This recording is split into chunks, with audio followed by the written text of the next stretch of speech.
The morning sun had barely broken over the quiet town of Alderfield when fate pressed its hands against the lives of three strangers. On an empty roadside stretching toward the valley, a young woman in a torn wedding dress sat helplessly beside an overturned wheelchair, dust clinging to her skin, tears cutting lines through her makeup. She tried to scream, but the sound never reached her lips.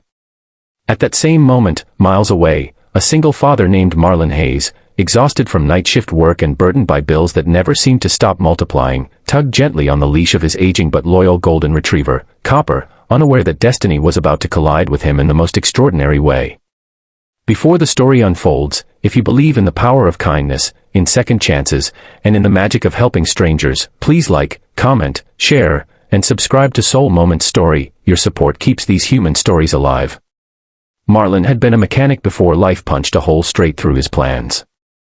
His wife had passed suddenly from an undetected heart condition 3 years ago, leaving him with their 5-year-old son, Arlo, and a mountain of grief he tried to swallow piece by piece. Copper, who had belonged to his wife, had become more than a dog. He was a silent reminder of love, a guardian, a companion in the loneliness Marlon never admitted out loud. On that particular morning, Marlon walked Copper along the rural path he always took after dropping Arlo at school, trying to clear his mind before heading to his second job at a repair shop. The world was quiet, peaceful, breezy, until Copper froze, ears perked, body trembling with alertness. The dog yanked forward, surprising Marlon, who stumbled to keep hold of the leash. Copper had never reacted this intensely before, not even at the sight of squirrels he loved to chase. "Copper, wait, easy, boy," Marlon muttered, but Copper refused. He jerked the leash again, growling softly, then darted toward the woods flanking the road. Marlon followed reluctantly, unsure whether Copper had spotted a wounded animal or something more dangerous. Branches snapped beneath their feet, and the sunlight flickered through the trees like a nervous heartbeat. Then Marlon saw her. A woman dressed in what had once been a pristine white wedding gown lay half upright against a fallen log, her wheelchair tipped several feet away, one wheel spinning uselessly. Her brown hair was tangled, her veil torn, and her soft hands scraped raw. She looked up at him with eyes filled with shock, pain, and a kind of broken dignity that pierced straight through his chest. She whispered something so faint he barely caught it, "Help me, please." Marlon rushed forward without another thought. Copper gently nuzzled the woman's hand, whining as if apologizing for the world's cruelty. "Oh God, what happened to you?" Marlon asked, trying to keep his voice calm even though fear surged through him. The woman swallowed weakly and introduced herself as Selene Marquardt, explaining that her wheelchair had slipped down the embankment as she attempted to leave the road to avoid an oncoming truck. She said it lightly, as though she were trying to suppress the real story spinning behind her eyes. She had been headed somewhere alone, dressed as a bride but carrying none of the joy a bride should hold. Marlon gently lifted her, noting the bruises blooming along her arms. She seemed fragile yet stubbornly composed. He fetched her wheelchair, cleaned the dirt from the seat using his shirt sleeve, and helped her settle into it. As he fastened the footrests, Selene watched him with something almost like disbelief, as though kindness was a foreign language she had forgotten how to speak. Marlon didn't pry, sensing she wasn't ready to unravel whatever storm had brought her here. He insisted on taking her to a safe place, at least until she regained her strength. She hesitated at first, glancing anxiously toward the road as if expecting someone to appear. But when Copper rested his head gently in her lap, Selene exhaled and nodded. Marlon wheeled her toward his old but reliable pickup truck, lifted her with care, helped her into the passenger seat, secured her wheelchair in the back, and drove toward town.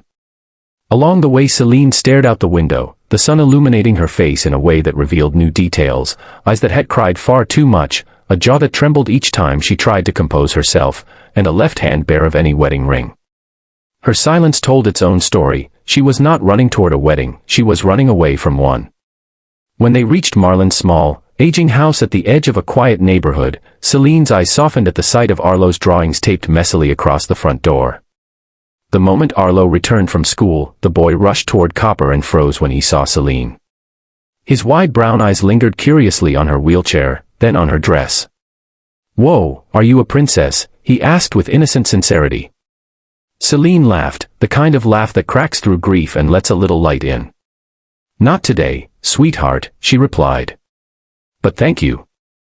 Marlon cooked a simple lunch, scrambled eggs, toast, and warm broth, while Selene watched Arlo build towers with worn-out plastic bricks. As she ate, she explained only fragments of her situation. She said she hadn't been in an accident, not the kind one would assume seeing her condition. Instead, she had left her wedding moments before the ceremony after overhearing her fiancé speaking with his business partner. The fiancé, who had pretended to love her despite her inability to walk, had admitted in a moment of arrogant honesty that he was marrying her only to gain access to her inherited fortune. Selene had rolled away from the venue in humiliation, pain, and betrayal, her heart cracking with each push of her wheels. She didn't even know where she was going, she simply wanted to feel free of the suffocating lies surrounding her life. Marlon listened, anger simmering beneath his calm exterior.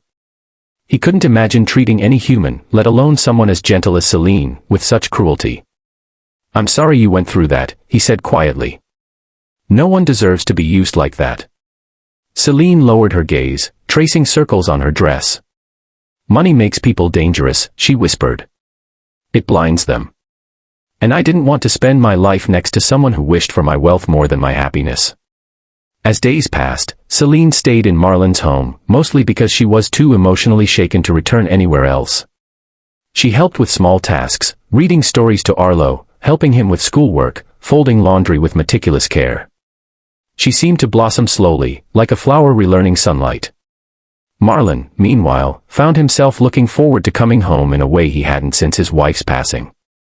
Selene brought a softness to the house that wrapped around all three of them. Even Copper stayed loyally by her wheelchair as though recognizing in her a soul who needed guarding.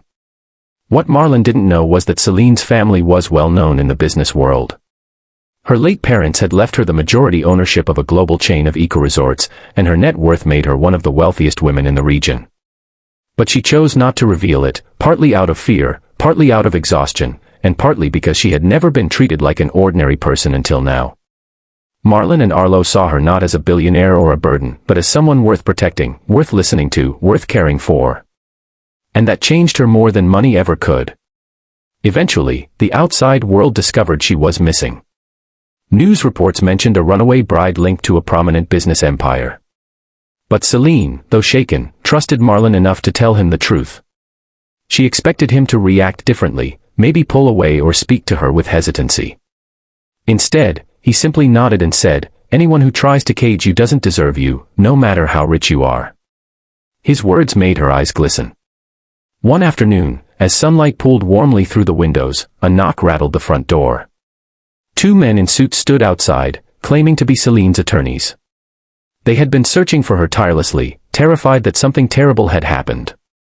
When they saw her safe, sitting in a humble living room with a child building a tower beside her and a dog sleeping at her feet, they softened. Selene assured them she was well and asked them to give her privacy for a few more days. They respected her request but left Marlon with a polite bow that hinted they knew precisely the kind-hearted men she had found shelter with. A week later, Selene asked Marlon to take her for a drive.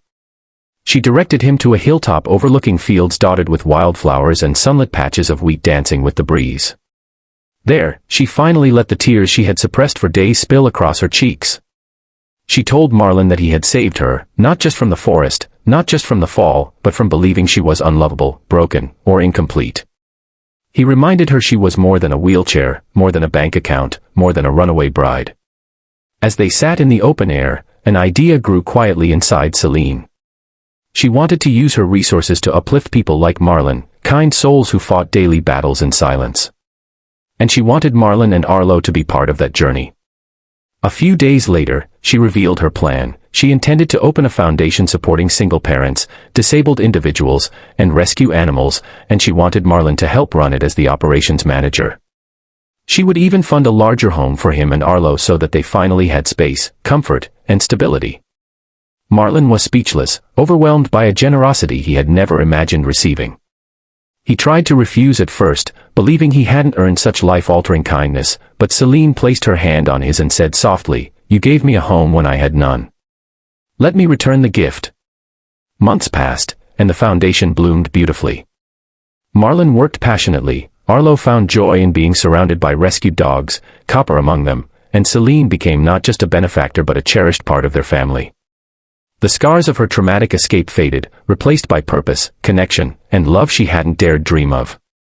If this story touched your heart, if you believe that kindness can rescue someone from the darkest corners of their life, please like,